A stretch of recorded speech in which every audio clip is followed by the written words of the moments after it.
Thank you very much to the organizers of this workshop for setting it up and giving me an opportunity to participate here. And also thanks to George Tolley for a fascinating account of the history of environmental economics and valuation here. That was interesting. I came all the way from DC to get new insights about my organization. In the background here, you see a photo that is actually from a field trip related to ecosystem service valuation. This one was taken at the Southern Appalachian Mountain region, Shenandoah National Park more specifically, where I'm conducting some research on the ecological benefits from reduced air pollution, reduced acidification. So here's a concrete example of all the possible difficulties that you might imagine when you actually start thinking about the acidification and the ecological impacts and the ways of valuing those benefits from reducing acidification. But today I will talk less about the applications such as this one. I'll talk mostly about the basic principles about valuation of ecosystem services. Much of this is in line with what John talked earlier. Hopefully I can provide some useful insights in addition.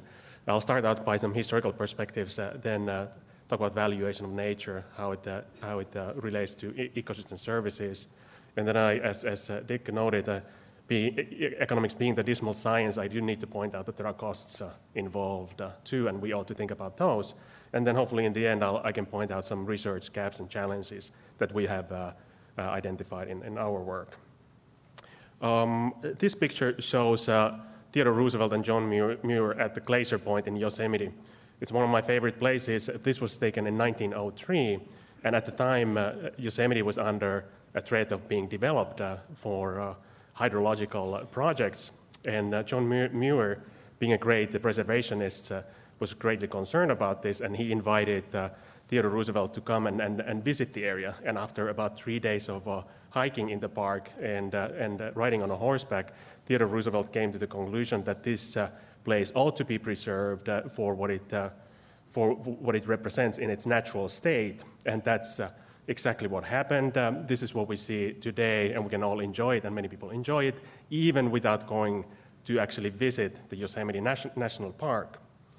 So given this decision and considerations that went into this, we might be asking, why do we then need valuation? Isn't some kind of a political or democratic decision process enough to come up with these decisions, these kinds of decisions? Let's now move about 10 miles, I believe, northwest from Yosemite to a place called Hetchy Valley.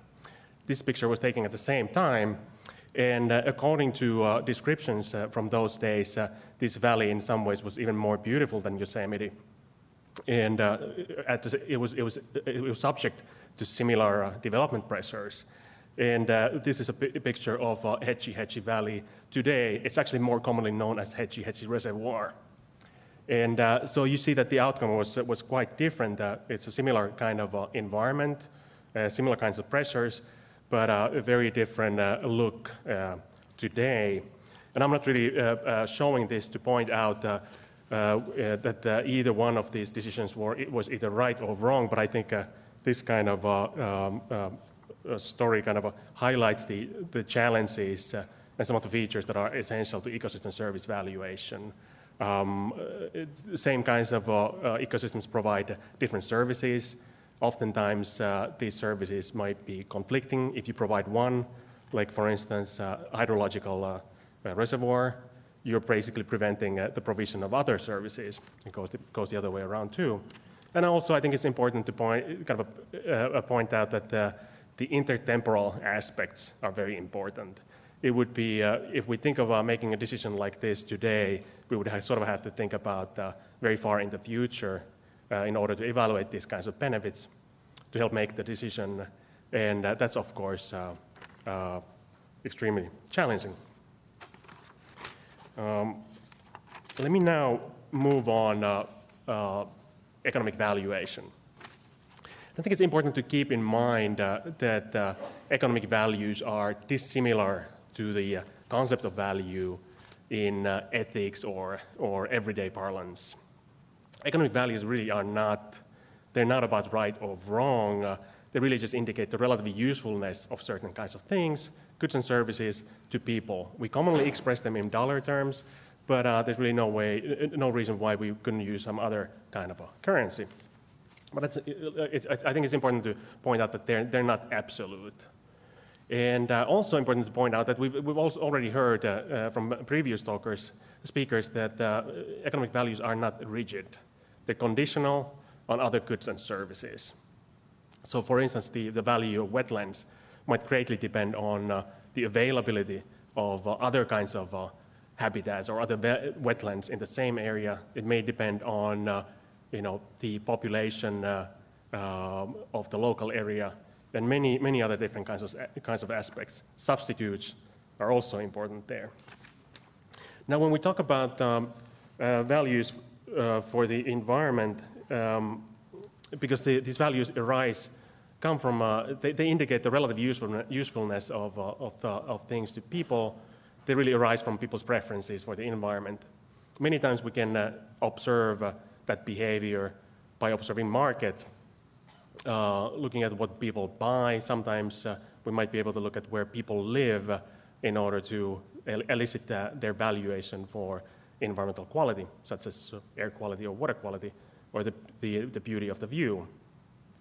There are non-use values, though, that are important. For instance, in those pictures of Yosemite, these are values that do not leave a behavioral trail, so we cannot really examine that behavioral trail to elicit values that people have for different kinds of environmental amenities. So that's when we turn to those stated preference methods that we've discussed here. And these are survey methods where the goal is to present respondents with a set of trade-offs and then observe what kinds of trade-offs they're willing to accept. Of course, when we deal with environmental issues that are a lot of times emotionally very charged, I would say, people feel strongly about them, evaluation can be very, very controversial. Think about issues like species extinctions, any kind of irreversible environmental changes, so that sort of things. These are not issues that people every day are willing to make, and a lot of times we think that monetary valuation is not even appropriate or necessary for those kinds of comparisons. But I think that maybe where the environmental valuation is has the most promise really has to do with almost everyday decisions that a lot of public agencies, individuals, organizations make in terms of thinking about what kinds of management practices, for instance, we use in agriculture or forestry, or think about, for instance, public land management. How do we emphasize different environmental goals that people have in the management of different areas? When we deal with ecosystem services, then we're viewing ecosystems as sort of production facilities. And we do need to integrate economics and ecology. And when we think about the ecosystems as production facilities, that sounds awfully complicated, because environment, of course, is a very complicated system. But the valuation might actually be made a little easier by observing that if our goal is to do economic valuation, then we really need to focus mostly on different economic endpoints, environmental outcomes that are valuable to people. So I would call them sort of those preference endpoints. So as long as we can identify those and establish links from the ecology to changes in those endpoints, we might be making good progress towards the valuation of those services. We also do need to make sure that we don't do a lot of double counting. For the most part, we need to focus on just final outputs and not intermediate inputs. To give an example from market goods, if we're trying to value a computer or a car, we don't really have to know the value of each component that goes into manufacturing that good. We need to simply observe the price that each one of us is willing to pay for a certain kind of thing. So that's a good principle to keep in mind also in terms of ecosystem service valuation. But clearly, this is an effort that requires integrated examination of natural systems from both perspectives of ecology and economics. We need those ecological production functions and preference endpoints. But I guess the good news is that it's a complex system, but maybe we, in terms of valuation, we mostly need to understand how ecology relates to those valuation endpoints, but not necessarily so much beyond that. For the purposes of valuation, for other reasons, you might focus more on understanding the system as a whole. So environmental valuation oftentimes focuses on the benefit side, and one of the reasons for that is that many of the methodological challenges relate to the benefit estimation. But when we think about ecosystem services, their provision, there's always, I suppose economists like to say that there's no free lunch, and that's definitely the case here too, but there are also opportunity costs involved, and we ought to pay attention to those. As researchers, even though we might be measuring a positive value for certain kinds of ecosystem services, it still doesn't necessarily mean that that service and its provision is going to pass some kind of a benefit cost test. And so the benefit cost assessments of ecosystem services, I think, are sort of central to evaluating kind of the broader rationale of providing certain kinds of ecosystem services. Cost effectiveness analysis. How many of you are familiar with cost effectiveness analysis? So quite a few. So I don't have to go into detail. So the cost effectiveness analysis, the goal really is to evaluate different ways of reaching same fixed environmental goal. And we do that by basically using monetary costs, but an ecological measure of benefits. It could be acres of wetland under protection. It could be species preserved. And this area is a very important area of research and can be very powerful in comparing alternative policy instruments, how different kinds of conservation instruments work in reaching or sort of implementing environmental regulations, or say achieving environmental goals that have been set by the policy process. But I do want to point out that the cost effectiveness, just the fact that we achieve certain kind of goal at the minimum cost, doesn't necessarily mean that achieving that goal makes economic sense. And we do need to conduct the benefit cost analysis in order to evaluate what environmental goals are sensible from the benefit cost perspective. So let me just, in the end, highlight a graph that shows linkages between ecosystem services and economic values. I had the opportunity to help US EPA conduct an integrated science assessment for the review of national ambient air quality standards. And the goal here is to first take a look at the standards and maybe a change in the standards, and then using the available literature, evaluate whether changes in the current standard would be warranted based on the current science.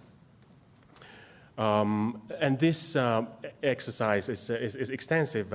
Whoever has been involved with this kind of process, it's very, very detailed. You really go through entire literature and work as a team between people from different disciplines. And so the basic idea is to focus on changes in the air pollution, then see what kinds of changes those air pollution changes then would result in different ecological endpoints. And here we're classifying them into terrestrial ecosystem, transitional ecosystem, aquatic ecosystem. So for instance, reducing NOx and SOx pollution would change the forest growth, crop growth, soil chemistry, species composition in terrestrial ecosystems. Water chemistry, species composition, population abundance would greatly change in aquatic, in transitional ecosystems, and similar kinds of changes would take place in aquatic ecosystems. And then from those endpoints, we're trying to translate changes into changes in economic endpoints. In this case, natural economic endpoints in terrestrial ecosystems would be timber yields, crop yields, changes in recreational activities, aesthetics, and so forth. And then we might be able to observe changes in recreational activities, in transitional ecosystems, aquatic ecosystems. Aquatic ecosystems, fisheries also may go through certain kinds of changes. Anyway, the main point here is that the valuation then comes into play only afterwards, after this kind of entire value chain has been mapped. And we earlier, John mentioned that there's a lot of, most of the research takes place inside the box, and that's certainly true. And we also heard that the economics rules the environment. Well, based on this exercise, I would say that the economics probably doesn't rule environmental research. We were able to summarize ecological literature in less than 1,000 pages, and that was a very tough job to condense all the available ecological literature into that small number of pages. In the economics part, we were able to put in about 40 pages of description of the current research, and that was a big advance compared to earlier assessments that usually include about 10 to maybe 13, 14 pages of economics. So in some ways we were pleased with that, but it's also points out that a lot of the research and I think a lot of the findings that are relevant to ecosystem services actually come from natural sciences. Based on this assessment, it became clear that some challenges, future challenges, research gaps are sort of evident, and I just wanted to share these with you. First, like I mentioned, there's an extremely rich set of literature, a body of literature in ecology. It's really impressive. However, it does usually not focus on economically valuable endpoints, so it's not geared towards ecosystem service valuation.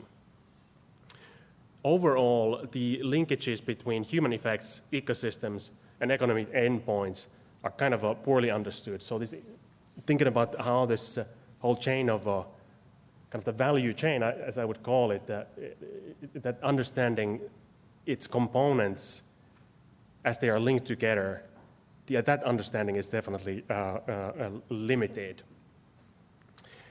The same holds true for economics literature.